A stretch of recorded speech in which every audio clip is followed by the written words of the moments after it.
কাইলুলা মানে দুপুরের ঘুম। এই দুপুরের ঘুমতে এক্সাক্ট কোন সময়টার ঘুম, এটা নিয়ে ওলামা ইকরামের নানা রকমের বক্তব্য আছে। একটা অথেন্টিক এবং শক্তিশালী বক্তব্য হলো এটা যোহরের আগে। নবী সাল্লাল্লাহু আলাইহি সাল্লাম বলেছেন, দেখেন, কিলু ফাইন্নাশ শাইতানা লা ইয়াকিল, তোমরা কাইলুলা করবা কারণ শয়তান কাইলুলা করে না।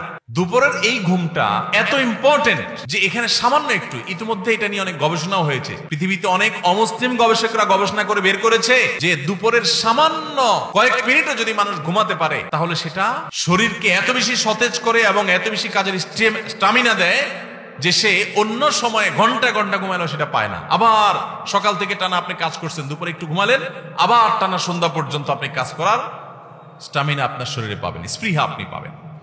এই সুন্নত তো একেবারে বিদায় হয়ে গেছে। আমরা অনেকে জোহরের পরে খায়া দেয় আস্তে ধীরে, যদি বন্ধের দিন থাকে, ঘুমের সুযোগ থাকে, তো যায় বিছানা যায়, এমন ভাবে বিছানা যায় যে আসর মাগরিবের সাথে পড়ি।